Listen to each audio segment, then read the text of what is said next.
क्या बाबूलाल मरांडी को चंपई सोरेन पसंद नहीं है? क्या इरफान अंसारी को बंधु तिर्की नहीं भाते हैं? इन दिनों झारखंड में रिम्स 2 के बहाने अलग ही लेवल की राजनीति हो रही है। शुरुआत बाबूलाल मरांडी और चंपई सोरेन के रिश्तों से करते हैं। सरकार ने रांची के नगरी में रिम्स 2 बनाने का फैसला लिया। सरकार के इस फैसले के बाद वहां के आसपास के ग्रामीणों ने इसका विरोध शुरू कर दिया। जाहिर है नेता प्रतिपक्ष हैं बाबूलाल, तो वो इस विरोध में कूद पड़े। उस जमीन पर जाकर सरकार को अल्टीमेटम भी दे दिया। इस बीच संथाल में लाख कोशिश के बाद भी आदिवासियों के बीच 1 इंच भी जगह नहीं बनाने वाले चंपई सोरेन को इसमें मौका दिख गया। सो उन्होंने घोषणा कर दी कि वो 24 अगस्त को नगरी में हल चलाएंगे।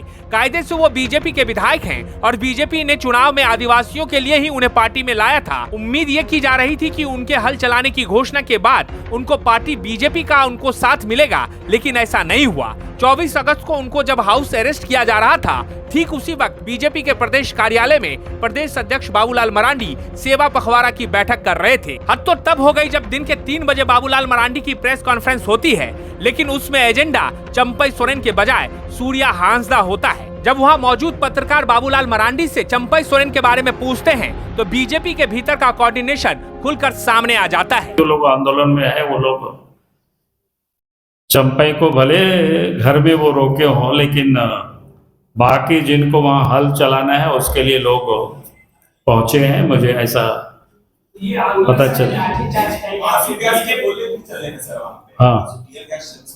हाँ सुने इतना, इसलिए बोले कि अभी चूंकि डिटेल नहीं जानकारी मिली है, हम लोग भी मीटिंग में थे इसलिए। नहीं, आंदोलन तो वहां के समाज के लोग कर रहे हैं। आप भी गए थे बाबूलाल। अरे बाबा, जाना अलग अलग इशू हो गया, लेकिन पार्टी का होता तो पार्टी, लेकिन वहां के लोग आंदोलन कर रहे। उस आंदोलन के साथ हमारी पार्टी है, हम कहीं उससे भागते नहीं है। अरे चंपई जी के साथ कहा आप गलत, यही तो मैं बोल रहा, आंदोलन वहां के सामाजिक जितने भी संगठन के लोग हैं सब लोग कर रहे हैं। हम ही नहीं चाहते हैं कि कोई पॉलिटिकल, जब समाज के लोग खड़े हो रहे हैं और समाज के लोगों को खड़े होना चाहिए अपने हक के लिए, अधिकार के लिए।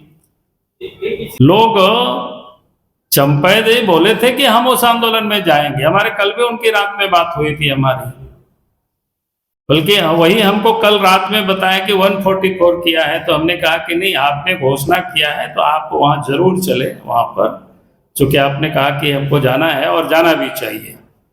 के नेता ने हल चलाया। अरे भैया, कोई नेता चलाया ना हल, वहाँ के लोग आज सारे लोग संगठित होकर के लड़ाई लड़ रहे चलाने वाले थे। आपको हाउस अरेस्ट कर दिया गया, हाउस अरेस्ट कर दिया, हाउस अरेस्ट किया हुआ है। देखिए, आज हम जो हमारा जानने का था, तो सुबह में 7 बजे पर करीब आके टीएसपी बोल दिया आपको कहीं मूव नहीं करना है आज, है ना। इसीलिए हम बोला ठीक है, तो मूव नहीं करना है तो यहाँ तो रहेंगे।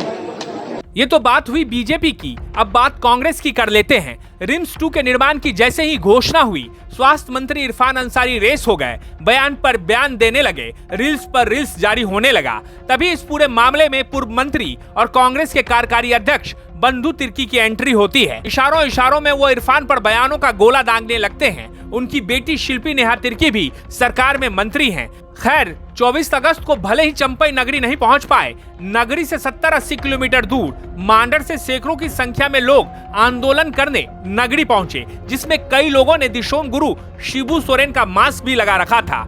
अब ये तो सभी जानते हैं कि मांडर की विधायक कौन है। जो नहीं जानते उनको वहाँ की विधायक कौन है हम बता देते हैं। वहाँ की विधायक बंधु तिर्की की बेटी शिल्पी नेहा तिर्की है। अब मांडर के लोगों का नगरी में क्या इंटरेस्ट हो सकता है, वो यहाँ रोपा करने क्यों पहुँचे, आप गुना भाग कर लीजिए। हम तो बस यही समझते हैं, शायद राजनीति इसी को तो कहते हैं।